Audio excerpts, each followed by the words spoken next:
Vamos lá então, pessoal. Quem não estava aqui semana passada? Eu creio que a maioria de vocês, né? Então, agora pela manhã, porque é um estudo, um complementa o outro, né? A continuação daquilo que a gente viu sobre o profeta Isaías. Então, para quem não veio semana passada, eu vou fazer um apanhado geral, a gente vai conversar um pouco a respeito do que tratamos na semana passada. E aí, hoje nós iremos concluir o livro de Isaías, certo? E aí, na semana que vem, a gente vai dar continuidade, tá bom? Então, para quem não me conhece, eu me chamo Leandro. Eu fiz o curso aqui também de teologia na turma de 2017 até 2019, né?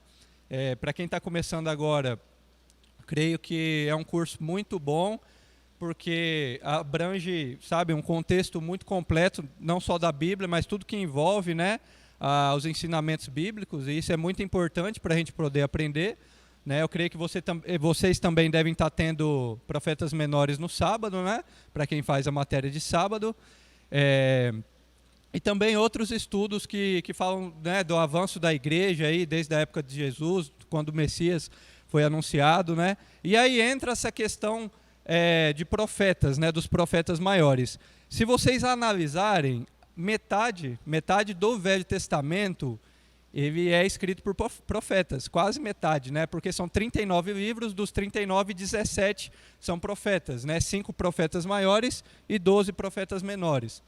Então isso nos mostra que o Velho Testamento ali foi composto por pessoas que foram escolhidas por Deus para irem nas nações, né? As nações a qual Deus tinha preparado, principalmente a de Israel e de Judá, que era o povo dele, para que através desses homens Deus pudesse anunciar aquilo que ele tinha para anunciar, né? Então, o que envolve o contexto hoje que nós iremos ver de profetas maiores? Já vou falar com vocês, mas antes eu vou falar um pouquinho, porque a maioria não veio semana passada, como que vai funcionar, por exemplo, a questão do trabalho que eu vou passar para vocês e também da prova no último dia.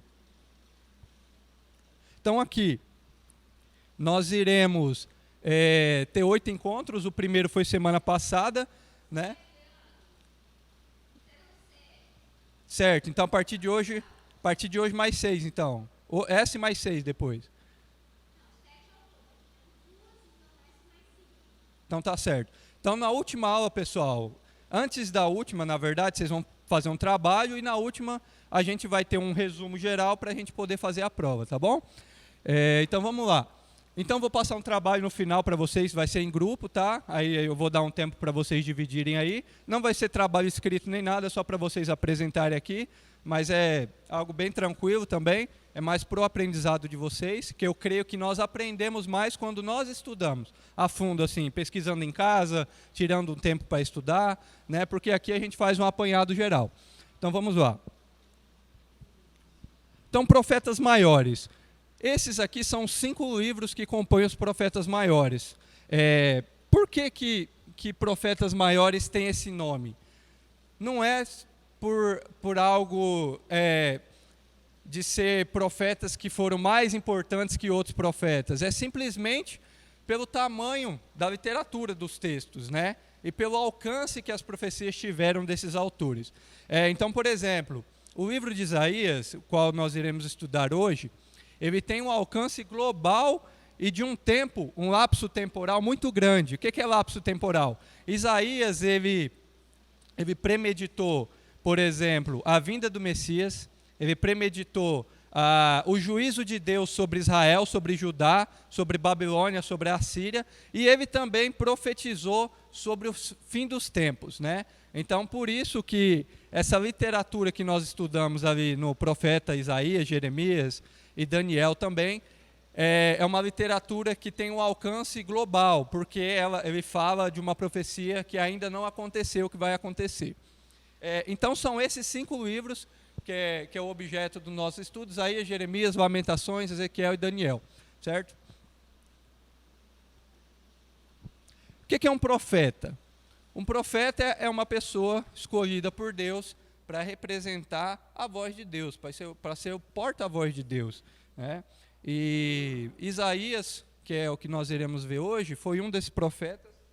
E um profeta, ele tinha que ter uma coragem, uma ousadia muito grande. Por quê? Porque na época a nação ela estava totalmente corrompida, né? O pecado e tudo aquilo de ruim que a nação estava fazendo. Então você pensa, se você fosse escolhido como profeta, você ir lá e falar para a nação, olha, você está caminhando no caminho errado, você tem que se voltar para Deus, vocês têm que se arrepender, senão vocês vão morrer, vocês vão sofrer o juiz de Deus. Então o profeta, a todo tempo, ele corria risco de vida, por causa do que o povo estava vivendo. E também o profeta, ele profetizava diretamente ao rei, né? Muitos profetas, eles tinham acesso direto ao rei, né? Por conta de que o rei, ele recebia diretamente de Deus o que Deus tinha para acontecer ali, para anunciar para a nação.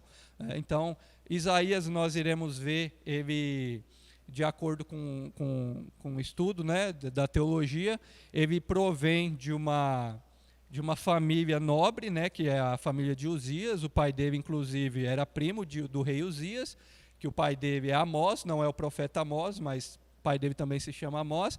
Então, eles já tinham acesso à corte, né, ele tinha muito contato com esses reis. E por isso ele estava o tempo todo ali, né? Inclusive, quando, no capítulo 6 de Isaías, quando ele tem o chamado dele, no capítulo 6, vocês podem ver que fala ali, quando o profeta Uzias morreu, que ele morreu de lepra, né? Ele teve uma visão do trono de Deus. E alguns dizem que foi ali que começou ao ministério profético de Isaías, e outros dizem que foi até antes, né? Eu concordo com que foi antes, porque quando Uzias morreu, Isaías já estava ali tendo contato com Uzias por meio desse ministério, né? Então, ele possivelmente começou o ministério dele antes daquilo que anuncia o capítulo 6. Então, o profeta é isso, ele também é chamado de ovidente. Por quê? Porque ele traz acontecimentos futuros, coisas que ainda nem aconteceram, né? Como o caso de Isaías, que profetiza a vinda do Messias e também o fim dos tempos.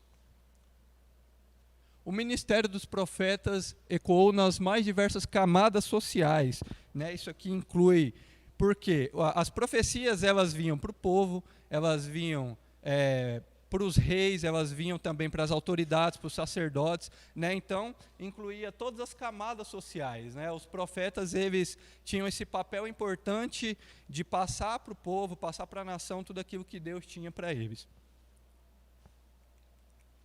Então, existem duas classificações em relação a profetas, que são profetas literários e profetas não literários. É só uma divisão que é fácil de entender. Profeta literário é aquele que tem um livro na Bíblia, né, que tem o seu nome ali escrito como um livro da Bíblia, né, Isaías, Jeremias. E profetas não literários são profetas que têm escritos na Bíblia ou falam sobre esse profeta, mas não tem um livro em si, né? João Batista, por exemplo, profetizou o Messias, mas não tem um livro de João Batista, né? Então é só essa divisão. Aqui eu vou passar um vídeo que eu passei semana passada, mas como a maioria de vocês não estava aqui, eu acho importante passar de novo, porque ele faz uma explanação muito interessante a respeito do que seria o profeta, por que Deus escolhia um profeta e não anunciava diretamente para todo o povo. Vamos ver esse vídeo. Então vocês viram que uma profecia, ela tem um tempo determinado e ela é muito específica, né?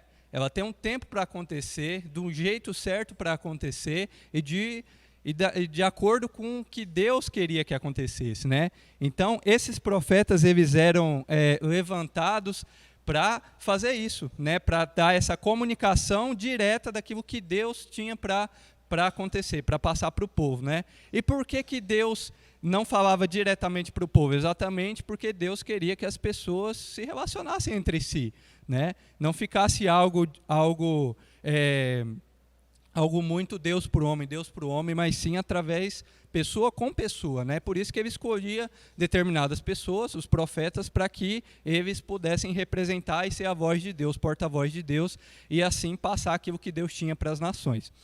Então, voltando aqui, o nosso estudo de Isaías, cada profeta, ele tem uma relação muito intrínseca com Deus. Por quê? Vocês percebam que até o nome dos profetas, eles têm uma relação com aquilo que Deus tinha para passar para o povo, né? Então, o que Isaías significa? Lá, do hebraico, Yeshá Yahu, é o nome de Isaías. Deus é salvação, né? Porque no meio daquele povo, na época, havia muita corrupção, né, muita imoralidade sexual. O povo estava totalmente pervertido e fora dos caminhos de Deus. Então levanta Isaías e mostra para o povo que Deus é a salvação, Deus é o caminho que eles têm que se voltar novamente, né? Então, esse nome de Isaías ele tem uma relação profunda também com as profecias que ele fala. Ele nasceu no século 8 a.C. em Jerusalém. Nós iremos fazer aqui um paralelo depois, vou passar aqui no quadro, que é muito importante nós entendermos o contexto histórico da profecia onde ela foi inserida. Por quê? Porque está tudo relacionado ao contexto histórico. Não adianta a gente estudar a profecia e não estudar o contexto, porque a gente vai ficar perdido. Então, nós estudamos também o contexto histórico, que é o que ele fala, né? Quando a profecia ela foi falada, quando que ela iria acontecer, em que momento que ela iria acontecer.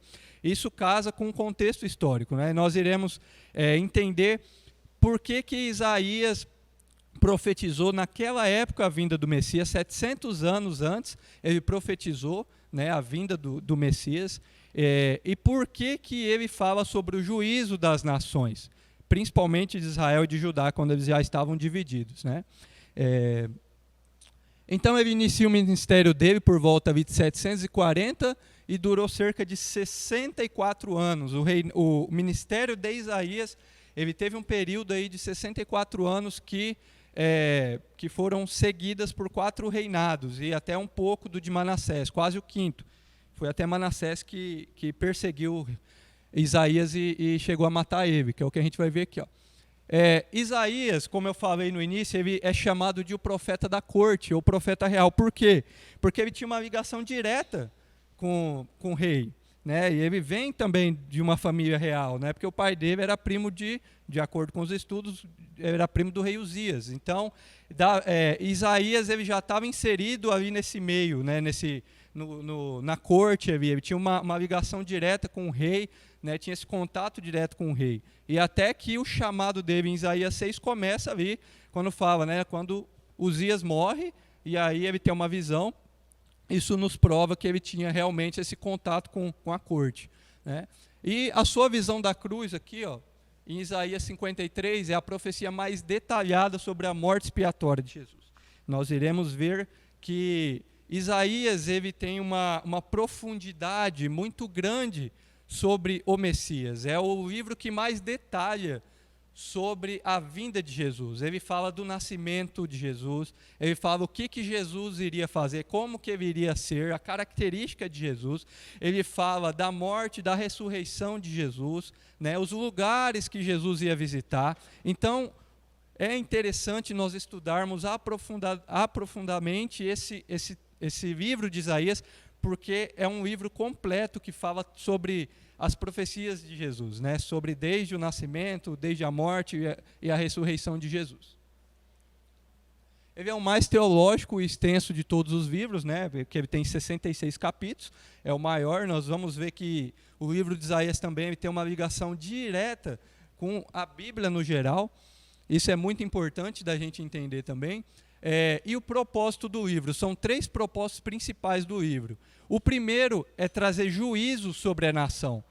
O juízo que veio de Deus para Israel e para Judá, ali nos primeiros 39 capítulos, também para as nações circunvizinhas, é o primeiro propósito do livro. Como eu falei, a nação estava totalmente corrompida, não só a nação de Israel e as nações vizinhas. Judá era o único ali que, pelo rei Ezequias, que estava seguindo os caminhos de Deus, né? Porque o rei Ezequias, quando ele assume o trono, ele acaba com os altares idólatras, ele restaura, né, o templo, ali a adoração no templo, né? Traz os sacerdotes de novo para a adoração ali no templo. Então, o rei Ezequias e também Uzias, eles são os reis ali que seguiram os caminhos de Deus. Mas, para vocês terem ideia, dos 19 reis e as 9 dinastias que tiveram de Israel, nenhum sequer seguiu a palavra de Deus. Foi por isso que Deus, com seu juízo, permitiu que Israel fosse subjugado pela Síria, né? Invadido e completamente destruído. Então, o segundo propósito é uma esperança, né? Trazer a geração de exilados, né, que futuramente foi exilado pela Babilônia, né, no rei Nabucodonosor, trazer esperança para o povo. Então, o livro de Isaías fala isso também, numa segunda parte, que a gente vai ver, sobre essa esperança de trazer, sabe, esse refrigério que viria através dessas profecias, né, que viriam para o povo que estava exilado na Babilônia. E como último também, principal, anunciar, né, a vinda do Messias, sobre a salvação, que veria um menino, né, que vai em Isaías 53, detalha bem, né, que ele tomou sobre si as nossas enfermidades, o castigo que nos traz a paz estava sobre ele. E no capítulo 6 também fala um pouco que um menino nos foi dado, né, um filho foi gerado, nos nasceu, e ele será chamado Maravilhoso Conselheiro, Deus Forte, Poderoso, Príncipe da Paz. O ministério do profeta Isaías, como eu disse, foi em Judá, em Jerusalém, durante os reinados desses 4 reis aqui, Uzias, Jotão, isso aqui eles estão em sequência, tá? Uzias reinou primeiro, Jotão, esse aqui foi o pior de todos, o rei Acás foi um rei. Vocês já estudaram livros históricos? Já tiveram as aulas? Já, né? Então vocês devem ter estudado sobre esse rei aqui. Esse rei aqui foi completamente doido. Ele até fez sacrifícios dos seus próprios filhos, né? Nos altares idólatras. Esse rei Acás aqui. E Ezequias foi um rei que foi de acordo com o coração de Deus. Esse aqui, diz a Bíblia, que foi, e não houve nenhum rei igual a ele, né? Porque ele foi um rei coerente com a palavra de Deus. E aí a tradição judaica ela afirma que Isaías morreu cerrado ao meio. Por quê? Filho de Ezequias, que foi Manassés, foi um rei muito duro também. Isaías denunciou as atrocidades dele, e foi aquilo que eu falei no começo, um profeta tem que ser ousado, né? E Isaías era ousado durante 64 anos, mas chegou no reinado de Manassés, ele foi perseguido, e aí a história conta que Isaías entrou num cedro, e aí ficou resquícios das suas vestes ali, e aí viram que ele estava ali dentro, e Manassés mandou cerrar o cedro no meio. E aí por isso que diz que Isaías foi cerrado ao meio, ele morreu sendo cerrado. Isaías ele foi casado também com uma mulher que a Bíblia destaca como sendo a profetisa, né? Possivelmente por ser casada com um profeta, né? E também Isaías ele teve 2 filhos. Esses 2 filhos de Isaías são mensagens de juízo que Deus queria trazer à nação. Então percebam o que Deus fez com o profeta Isaías. Além de chamar ele, Deus falou para ele colocar o nome dos filhos dele como se fosse um juízo de Deus para a nação. Então vocês imaginam a situação da criança nascer e ter o nome do juízo de Deus. O juízo que Deus queria para a nação, né? Então essa criança carregava a vida toda dela um juízo, né? Ela jamais, com certeza, nunca iria esquecer isso, né? Mas era para mostrar para a nação aquilo que Deus haveria de trazer se eles não se arrependessem. Então são esses 2 nomes aqui, que é muito bonito, né, de falar, Sear Jasub, Maer Salah Hasbaz, é isso. Um fala no capítulo 7, verso 3, e o capítulo 8, verso 3, tá? Um significa um resto volverá, que nós vamos ver, que é aqui está falando do remanescente, né, que Deus levantaria para voltar para Jerusalém, né, do exílio babilônico, e aqui rápido despojo, presa segura. Aqui fala da própria nação de Israel, que seria subjugada pela Síria, né, que seria destruída pela Síria. Aqui é o significado, né, do nome do filho de Isaías, Sear Jasub, um resto voltará, está lá no capítulo 10, verso 21 e 22. Um resto de Jacó se voltará para Deus, porque ainda que o seu povo, ó Israel, seja como a areia do mar, apenas um resto voltará. Então era Deus dizendo que a nação era muito grande, né, mas apenas um resto remanescente voltaria para Jerusalém. E o Maer Salah Hasbaz, né, é aquilo que eu falei, ó, Deus ele ordenou que Isaías até escrevesse, antes do nascimento do filho dele, palavras proféticas numa grande tábua. Então ele escreveu esse nome numa tábua, né, que era justamente o nome a qual Deus iria dar para o filho dele. E aí a ideia era afirmar que antes que a criança, está lá no capítulo 8, verso 1, 4, antes que a criança pudesse dizer, papai e mamãe, meu pai e minha mãe, o rei da Síria subjugaria os inimigos de Judá, Damasco e Samaria. Eu vou entrar aqui num pouco do contexto para a gente entender essa profecia. Vamos lá. Vamos ver se eu consigo desenhar aqui.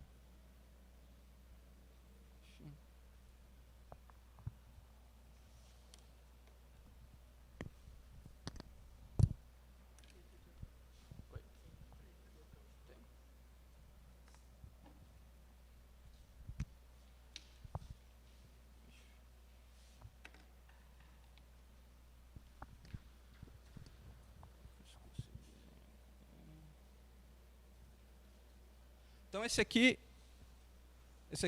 é o reinado de Israel, o reino de Israel, certo?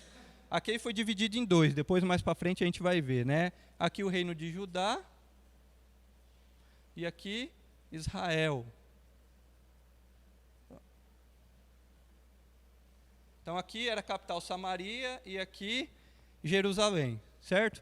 Então, o que aconteceu? Naquela época, vocês devem ter estudado nos livros históricos, a Síria era um povo muito forte, poderoso militarmente falando, era um povo muito cruel que tinha dominado toda a região deles ali. Então, o que acontecia? A Síria começou a tomar posse de tudo, começou a invadir, começou a destruir, né? E diz que o povo assírio, eles eram tão cruel que eles pegavam as pessoas, eles arrancavam a pele para fazer tenda com a pele das pessoas, cortavam as pessoas em pedaços, era uma crueldade sem limites, né? Então as nações já sabiam disso e tinham medo da Assíria. Percebam que aqui, um pouco aqui para esse lado, tinha a Síria, não é a Síria. Existia a Síria, estava aqui, que a capital era Damasco, e tinha a Assíria que veio depois daqui para invadir Israel. A Assíria era esse povo forte. Não sei se dá para ver, porque o pincel não está muito bom. Então, o que aconteceu em relação a essa profecia aqui? A Síria se juntou com Israel para tentar se defender contra a Síria. E aí eles ameaçaram Judá. Vocês vão vir com a gente ou não? Vocês vão se juntar contra a gente para a gente tentar derrotar a Síria ou não? E aí Judá ficou numa contramão muito grande. Por quê? Porque se eles não se juntassem, né, aqui, o que aconteceria? Eles iriam sofrer mesmo assim, né, porque a Síria e Israel iriam atacar Judá. E se eles se juntassem, a Síria era muito poderosa, poderia mesmo assim destruir Judá, né? Então, o que aconteceu? Eles decidiram que não, eles não iriam. E aí, o que acontece? A Síria e Israel chegam a atacar Judá. Ficou conhecida como a guerra sírio-eframita. Vocês devem ter estudado na parte histórica lá, né? Por isso que Deus traz o julgamento, o juízo dele sobre até Israel.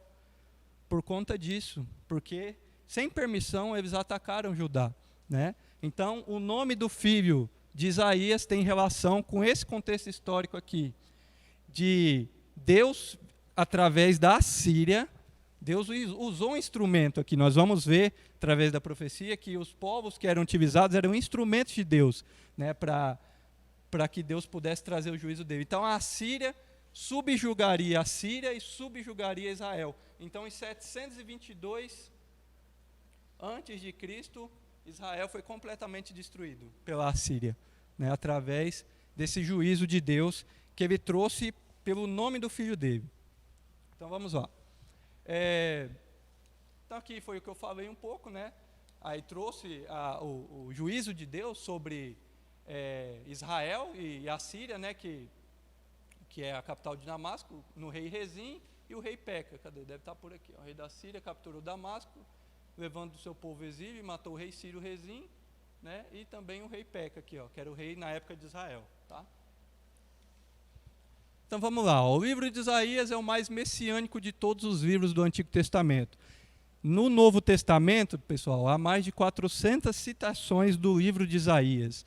Por isso que o livro de Isaías ele é tido como o livro messiânico, né, que traz profecias a respeito do Messias. É o livro mais completo que fala a respeito de Jesus, 400 citações. Aqui, como eu expliquei, o próprio livro de Isaías traz sobre o nascimento de Jesus, capítulo 9, verso 6, e lá no capítulo 53, que é o mais completo, que fala até detalhadamente como seria a morte de Jesus na cruz, né, o quanto que Jesus sofreria nessa morte de cruz, e a ressurreição de Jesus também.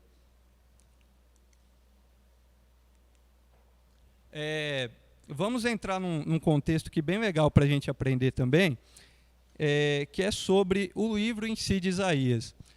A Bíblia dentro da Bíblia.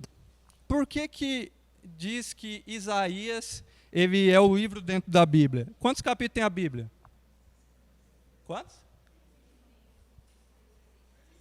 66. Quantos capítulos tem Isaías? 66. Quantos capítulos tem no Velho Testamento? 39. O Velho Testamento fala sobre o quê? A lei e os profetas, não é? O Velho Testamento, resumindo, fala sobre a lei e os profetas. Os primeiros 39 capítulos de Isaías fala sobre o juízo de Deus. A divisão do livro de Isaías. Vão percebendo aí a relação. Quantos livros tem no Novo? 27. E Isaías também, os últimos 27 capítulos, a partir do capítulo 40, fala sobre a vinda do Messias, né, sobre aquilo que Jesus traria de restauração, né, a salvação para o seu povo. E aqui no Novo Testamento também nós iniciamos os 4 evangelhos falando sobre Jesus, né, trazendo para nós como seria o nascimento também de Jesus, tudo que Jesus faria, assim também os livros de Isaías. E nos 2 últimos capítulos de Isaías, que é o capítulo 65 e 66, fala sobre um novo céu e uma nova terra. Qual que é o último capítulo da Bíblia? O último livro da Bíblia? Apocalipse. Então, por isso que diz que Isaías tem uma relação muito grande com a Bíblia como um todo. Porque tanto os números de capítulos, a divisão de acordo com o que Isaías traz para nós é muito idêntica àquilo que a Bíblia traz para nós, né? Isso é muito legal.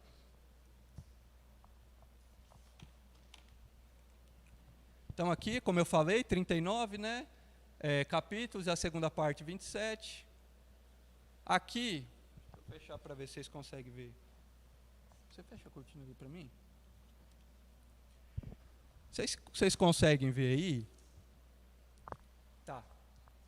Aqui são potes de barro, não sei se vocês estão vendo aqui. Isso aqui são escritos, tá? São tudo escritos. O que é isso aqui? Em 1947,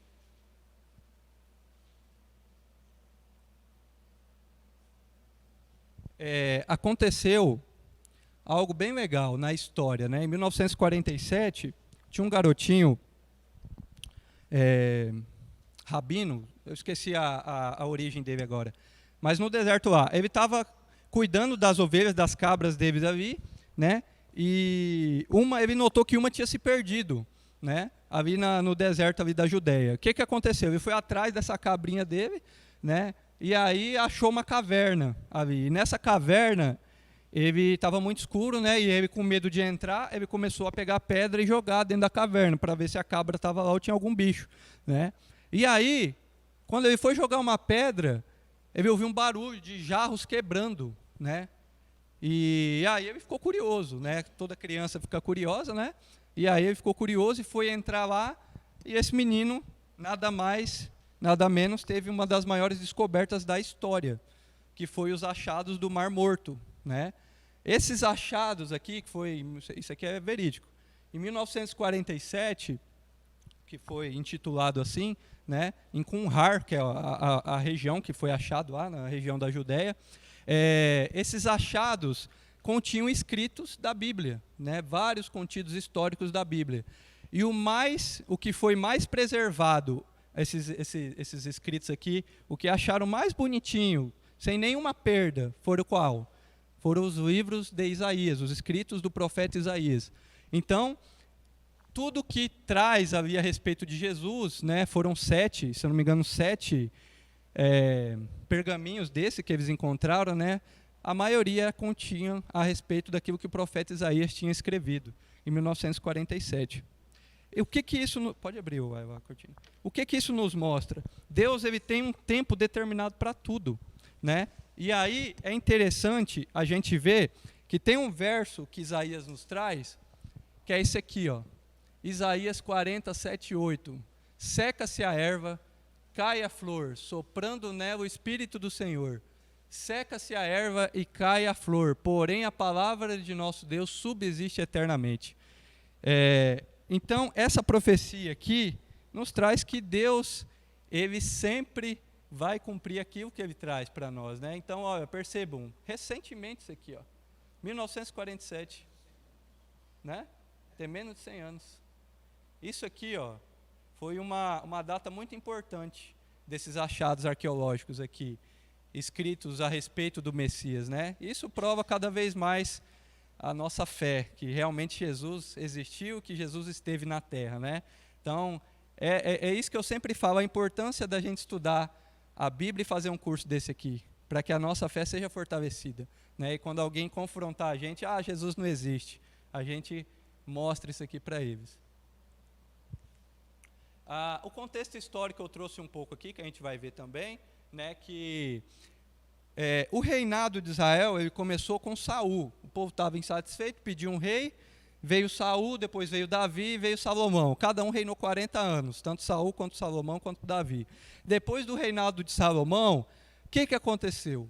Seu filho Roboão assumiu o trono e ele teve uma decisão a ser tomada. O povo veio até Roboão e falou assim: olha, seu pai deixou para nós uma carga muito pesada, Salomão, né? Dá uma trégua para a gente aí que a gente vai te servir legal aí, né? Então o povo tentou negociar com Roboão ali, né? Para que Roboão diminuísse a carga sobre o povo. E aí Roboão fez duas coisas. Primeiro ele consultou os conselheiros anciãos, os mais velhos, e aí o que falaram para eles? Olha, realmente o seu pai trouxe uma carga muito grande para o povo. Seria melhor se você diminuísse e realmente o povo vai te servir. Então, ele não deu ouvidos. Aí ele foi se consultar com jovens conselheiros, também que ele tinha nomeado, né, seus amigos. Então foi lá nos amigos dele e falou: o que você acha disso aqui?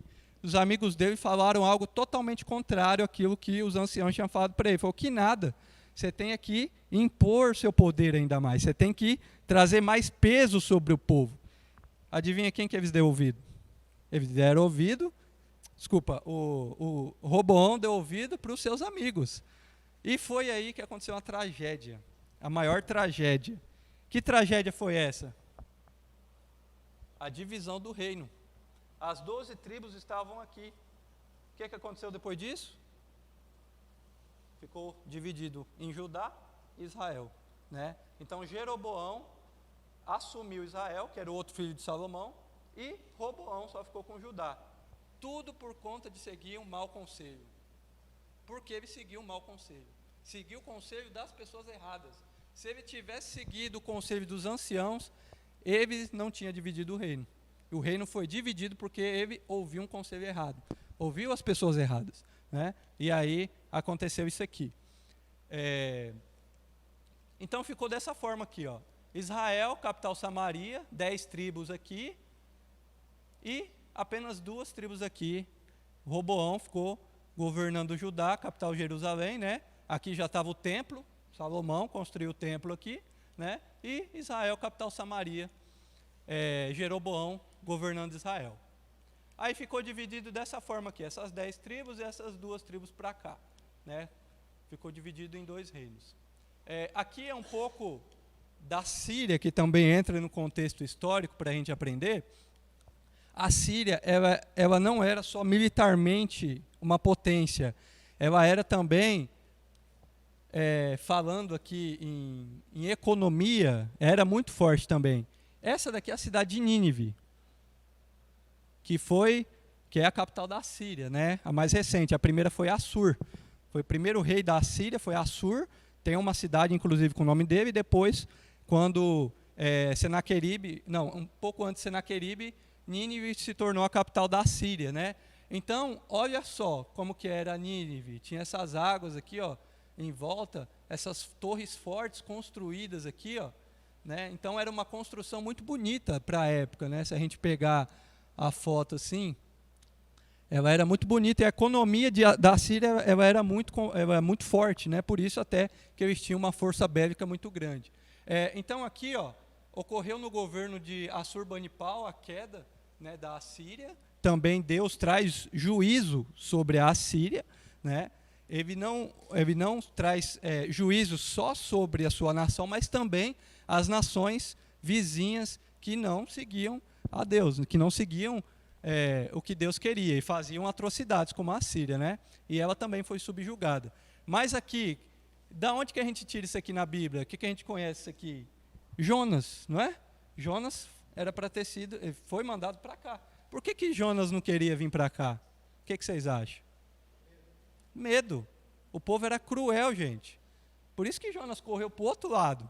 Porque o povo assírio que vivia em Nínive, eles eram totalmente cruéis, como eu falei. Eles extirpavam os corpos das pessoas, né, das suas vítimas. E Jonas fugiu com medo. Não tira o mérito dele, que eu não sei se eu iria também. E não sei se a gente iria, né? Então, percebam que a Assíria era uma potência, né? E aí há um acontecimento muito interessante na história, que é isso aqui, que a gente vai ver um vídeo. Quando a Assíria quer invadir Jerusalém.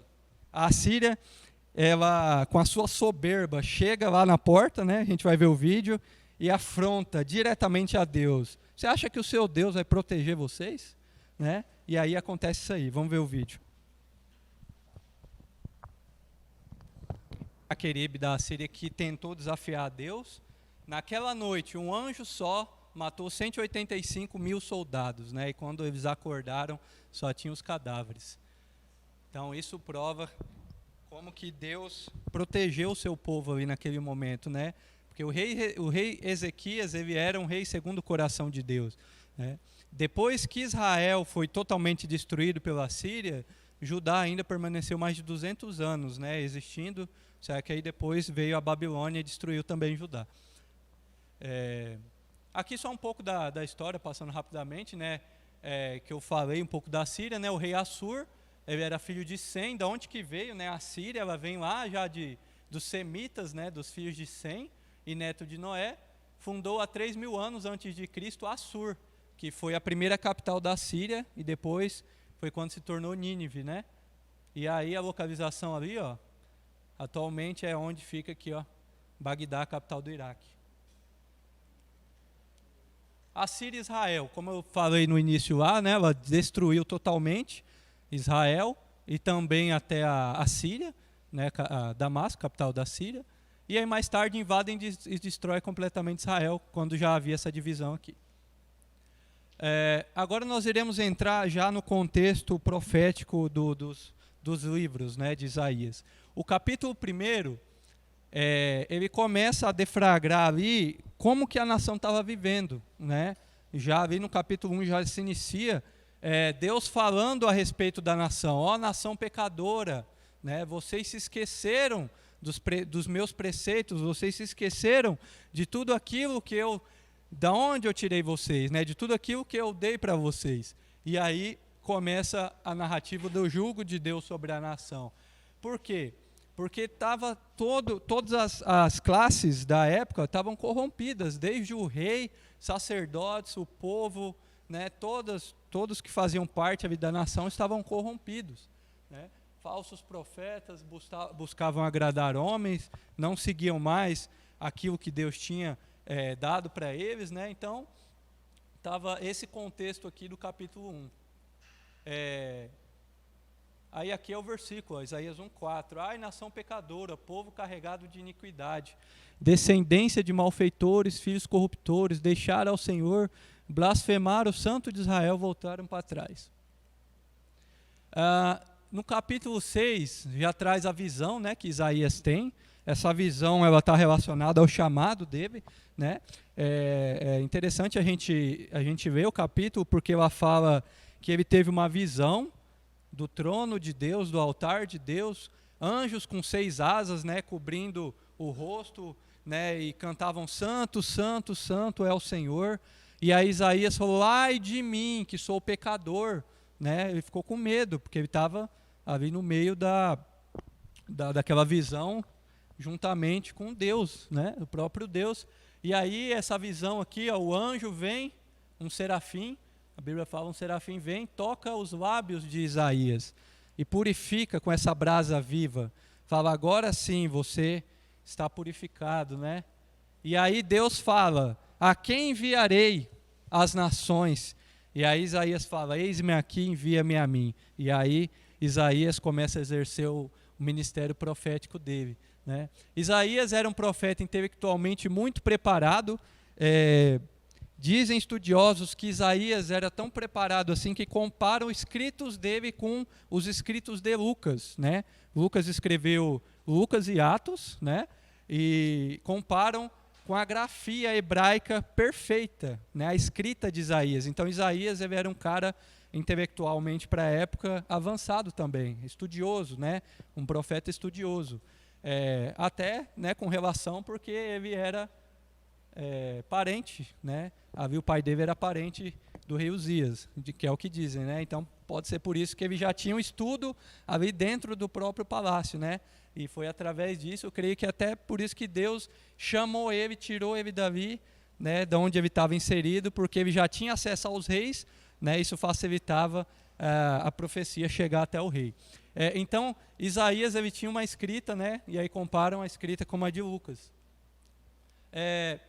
A vinha de Yahvé. O capítulo 5, ele é muito legal, como se fosse uma metáfora, né? O próprio Deus falando ali, através de uma metáfora, como se Deus fosse o vinhateiro, né? E o povo dele fosse a vinha, né? O cuidado de Deus como um vinhateiro, cuidando da vinha, que Deus arou a terra, que Deus regou a terra, Deus fez brotar da semente, Deus fez nascer a uva, né, a uva mais perfeita, que dê frutos bonitos, né? Então Deus faz essa comparação ali no capítulo 5, né, a respeito dessa vinha. E aqui Yahvé, aqui dessa palavra aqui, tem uma curiosidade, que os judeus, eles têm tanto respeito, né? Eles têm tanta reverência pelo nome de Deus, que eles não pronunciam Yahvé. Yahvé é o nome próprio de Deus, né? Eu sou. Fecha para mim, hein? Não dá para ver o slide aqui, ó. Serei o que serei, eu sou aquele que cria, né? Então os judeus, quando eles estão lendo a Torá, eles, quando tem a palavra Yahvé, eles não pronunciam por reverência ao nome de Deus. Eles pronunciam Adonai, o Senhor. Isaías 5, a parábola da vinha, né, como eu falei. Então, é uma comparação ali que Deus falando que ele era o vinhateiro e o cuidado dele sobre o povo, né, mas que por conta das transgressões do povo, esse cuidado de Deus, ele não seria mais feito. Deus não cuidaria, não araria mais a terra, não cercaria mais, né, a vinha, protegeria das pragas, no caso aqui comparando os povos vizinhos que atacariam, né, Israel futuramente. Então essa comparação aqui dessa metáfora é justamente o cuidado que Deus tinha sobre a nação, e por conta do pecado da nação, Deus não cuidaria mais deles, né? Deus deixaria à mercê dos povos, principalmente da Síria. Por quê? A casta política da época também, o executivo, o legislativo, o judiciário, religiosa e social, estavam totalmente corrompidas, né? E aí Deus, nessa parábola aqui, ele faz essa comparação. Na época de Isaías, Deus faz uma reclamação forte contra esses poderes, ó. O legislativo fazia leis para favorecer eles mesmos, né? Tem os textos, se você ler do capítulo 5 ao capítulo 12, Deus faz essa reclamação aqui, né? Os juízes julgavam em causa própria. Eles aniquilaram o pobre e julgavam em favor dos ricos. E os príncipes, eles acumulavam para si e governavam para si mesmo, né? Tacava tributo no povo. Será que tem alguma relação com o que a gente está vivendo hoje? Com certeza, né? Só impostos, as coisas, né? A casta legislativa criando leis para favorecer eles mesmos. Não tem nada que favorece a gente, né? Então, como a Guta passa na aula dela, na história da igreja, lembra do círculo que ela faz aqui? O que acontece aqui, volta a acontecer aqui na história, né? Os acontecimentos que aconteceram, eles vão acontecendo de novo. Então, o que o povo estava fazendo e vivendo ali, a gente vive hoje também, né? A sociedade corrompida, né? Aquilo que afronta o cristianismo, nessas coisas que tentam colocar nas escolas, né? Nas crianças, e tudo isso o povo vivia ali também. Eles estavam fazendo isso, idolatria, idolatravam ídolos, né? Colocavam as coisas acima de Deus, né? E a casta política também fazia a mesma coisa. Então, em comparativo com os nossos dias de hoje, não é muito diferente, não, né? Então, o povo estava vivendo dessa forma, e por isso que Deus trouxe o juízo dele. Deus reclama também da corrupção no meio religioso. Os sacerdotes, eles não estavam mais fazendo aquilo que era para eles fazer, sacrifícios de louvor, de agradável a Deus. Eles estavam sacrificando em altares idólatras também. Então, havia no meio religioso ali também essa corrupção, e Deus também traz o juízo dele sobre esse meio religioso. Aqui, ó, eles estavam envolvidos com o poder do rei, estavam dentro do palácio, participavam das decisões da corte em favor deles próprios. Então eles esqueceram do povo aqui, né? Era só o interesse deles. E aqui a reclamação de Deus, né, a corrupção do povo, né, era algo assim absurdo, né, a se chegar a ver sacrifício de até crianças, né, algo horripilante aos nossos olhos, né, o que o povo estava fazendo aqui. O juízo de Deus é para que Deus possa reinserir a nação de volta aos propósitos dele. Deus não é uma pessoa má. Deus não trazia o juízo dele porque ele era ruim, mas é porque era a forma dele fazer o povo se voltar novamente. O povo tinha caído, o povo tinha esquecido totalmente aquilo que Deus tinha feito lá atrás, de tirar a nação do meio do Egito ali, né? Tirar todo o povo para que eles fossem para a terra prometida, e eles esqueceram totalmente disso, né? Então, o propósito do juízo de Deus é o arrependimento, não é porque Deus queria castigar eles, não, mas é para que eles se arrependessem, né? E voltassem para os caminhos de Deus. O castigo de Judá e Israel, né? A correção de Deus, ela vem na forma de opressão e sofrimento causado às outras nações. É interessante isso aqui, por quê? Porque Deus, qual que foi o instrumento de Deus para subjugar a própria nação dele? Foi as nações vizinhas, os inimigos deles, né? Deus usou a Síria, Deus usou os filisteus, Deus usou os edomitas para que o propósito dele, através do juízo dele, fosse concretizado, né? E aí foi o que aconteceu desde aqui, ó, quando Israel foi dividido com Judá, e aí em 722 a Síria subjugou Israel, e depois a Babilônia subjugou a Judá, em 586, né? E aí por isso que Daniel foi um dos que vieram aqui do cativeiro da Babilônia, né? Que Deus levantou Daniel aqui e os seus amigos, né? Ananias, Misael e Azarias. Então esse jugo de Deus é somente para que eles se voltassem novamente para Deus. As mensagens para as nações, né? Isaías profetizou mensagens de castigo também para as nações. Nenhuma nação na época que se levantou contra o povo, por mais que foi utilizada como instrumento, eles deixaram totalmente de existir, né? A Babilônia deixou de existir. No vídeo que a gente viu no começo, ela foi encontrada por agora, né? Mas porque cavucaram lá, a arqueologia encontrou resquícios da cidade de Babilônia por conta disso, mas ela foi, né, o juízo que Deus trouxe sobre a Babilônia foi a sua destruição total. A mesma coisa a Síria, a Filisteia, Moabe, a Síria, a Etiópia, né? Tiro e Sidom também. Deus os usou como ferramenta, né? Então, o instrumento que Deus utilizou foi as nações vizinhas, né? Para que o propósito dele fosse concretizado. Então, quando Deus traz o juízo sobre Israel e Judá, ele utiliza aqui, ó, a Síria estava um pouco acima aqui, a Síria também, né? Foi usada por Deus como instrumento, né? E aí os textos ali, até o capítulo 39 a gente vê Deus falando isso, né? Nessa divisão que eu trouxe aqui para vocês, ó, o capítulo, se vocês verem, até o capítulo 39, ali fala um pouco a respeito do juízo de Deus sobre as nações. E aí, a partir do capítulo 40, traz aí a respeito da redenção que Deus queria trazer para eles, que haveria esse remanescente e o que Deus faria com esse remanescente fiel, né? Então aqui, ó, mais uma divisão aqui, ó, do livro de Isaías. Percebam que aqui existem duas divisões, como é o livro da Bíblia, né? Olha, vou abrir um pouquinho aí o... Está um pouco escuro aqui. Isso. Aqui, ó, a partir do capítulo 40, são 27 capítulos aqui que falam sobre o Messias e sobre o reino milenário e a sua glória, né? Então, as profecias de Isaías foram para os tempos dele, para os tempos do Messias 700 anos depois e para o reino milenar, né?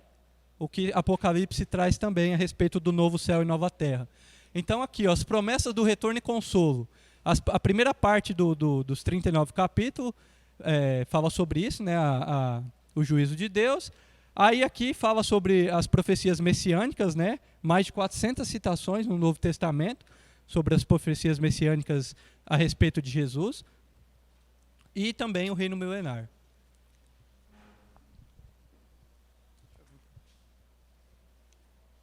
Aqui é um versículo que fala a respeito sobre quem era Jesus, a característica de Jesus, né? Se vocês notarem, os judeus até hoje não creem que Jesus é o Messias. Por que eles não creem? Esse texto aqui, ó, porque quando eles lêem esse texto aqui, eles não acreditam que o Messias seria uma pessoa tão humilde assim, né? Olha o que diz o texto. Ó. Quem deu crédito à nossa pregação e quem se manifestou o braço do Senhor, porque foi subindo como renovo perante ele e como raiz de uma terra seca. Não tinha beleza nem formosura. E olhando nós para ele, não havia boa aparência nele, para que o desejássemos. Então a aparência de Jesus era a aparência de uma pessoa comum, né? Não tinha uma beleza assim para que desejássemos. O texto aqui traz sobre Jesus. Ó. Ele era desprezado e o mais rejeitado entre os homens. Homem de dores e experimentado nos trabalhos, e como um de quem os homens escondiam o rosto. Era desprezado e não fizemos dele caso algum. Então, o povo judeu, eles creem que o Messias seria uma pessoa poderosa, humanamente falando, né? Uma pessoa que governaria e viria para bater de frente com o governo romano à época. Então, por isso que o povo judeu até hoje não crê, nem todos, alguns sim, mas a maioria acredita que o Messias ainda não veio. Por isso que a Bíblia traz também as profecias sobre a vinda do Messias, né? A aparição pública de Jesus como Messias para os judeus, porque eles ainda não creem que Jesus é o Messias. Porque a aparência de Jesus, se nós estudarmos também lá os evangelhos, ele era uma pessoa comum, né? Uma pessoa, aqui ó, um retrato falado de Jesus aqui, ó. De acordo com a descrição, né, e aquilo que se tem da história, Jesus era mais ou menos parecido assim. Ele não tinha beleza, não tinha... Oi? Né? Do cinema é o cabelão, bonitão. Exatamente. Então, por isso que o povo judeu, eles não creem, porque eles creem que o Messias seria uma pessoa poderosa, uma pessoa que subjugaria o governo de Roma, que viria com todo o poder, como um rei, realmente que governaria a nação. Né? Mas não, Jesus nasceu numa manjedoura, todo humilde, né? Era muito humilde nas suas palavras, era manso, né? O próprio Isaías fala a respeito como que Jesus era com as pessoas. Jesus era manso, ele não falava de forma grosseira, né? Ele falava de uma maneira calma e delicada, né? Jesus exerceu o ministério ali com seu pai de carpintaria na infância dele, então era uma pessoa humilde, né? Isaías, se a gente vê todos os 66 capítulos lá, fala detalhadamente sobre isso, como que Jesus era. Mas Jesus veio com suas ideias e palavras que impactaram o mundo através da delicadeza, humildade, né? Está lá em João 8,32, que é o que fala: conhecereis a verdade vos libertará, né? Que é o que foi a mensagem de Jesus Cristo para a nação e para nós. Aqui Isaías 43, ele fala sobre a preparação da vinda do Messias, né? Que o próprio texto de Isaías fala que haveria alguém de abrir o caminho no deserto para que ele passasse. João Batista, né? O último profeta que veio. Então o próprio Isaías fala premedita, né, a vinda do Messias através de João Batista, né, que uma voz clama no deserto, prepare o caminho para o Senhor, façam no deserto um caminho reto para o nosso Deus, né? Então, ali no capítulo 40, verso 3, em Mateus 3, concretiza a profecia da vinda do Messias. Isaías 53, do 1 a 12, fala, para mim, é o texto mais completo de Isaías, que fala sobre a morte de Jesus na cruz, né? O sofrimento de Jesus na cruz, a morte expiatória dele na cruz, né? Então, se você levar o texto, né, que fala que... cadê aqui, ó? Ele levou sobre si as nossas enfermidades, foi considerado como aflito, ferido e oprimido por causa das nossas transgressões. Aí continuando, né? O castigo que nos traz a paz estava sobre ele, sobre as suas pisaduras, nós somos sarados. E aqui fala os textos, né, que comprovam a profecia se cumprindo de Isaías, né? Nós temos em Mateus, em Lucas, Atos, Pedro, né? Jesus morreu para trazer redenção, para que todo aquele que nele crê não pereça, mas tenha vida eterna. Isaías 61, que é já chegando no final ali, né, é o chamado do Messias e a sua mensagem de graça e misericórdia, né? Traz um pouco a respeito daquilo que Jesus traria, né, para a nação, para o seu povo, né? Fala sobre ele foi ungido para pregar as boas novas, né, restaurar os contritos, proclamar liberdade aos cativos, apregoar o tempo aceitável do Senhor, consolar os tristes e ordenar a alegria do Senhor. Foi tudo aquilo que Jesus fez no ministério dele, né? Nos 3 anos que Jesus passou no ministério dele, né? Curando, ressuscitando, trazendo libertação, anunciando a mensagem dele. Enfim, nós chegamos então à conclusão do livro de Isaías, e como eu falei para vocês, eu vou passar um trabalho de apresentação para vocês. Esse trabalho vai ser na nossa penúltima aula, e esse tempo que nós vamos ter agora, que está sobrando, é para a gente dividir os grupos. Eu quero que forme 4 grupos, só para a gente fazer a logística aqui, que eu vou fazer o sorteio do que cada um vai apresentar, tá bom? Só deixa eu ter uma ideia aqui, quem que está matriculado na matéria? Porque às vezes tem pessoas que estão vindo pela primeira vez, que está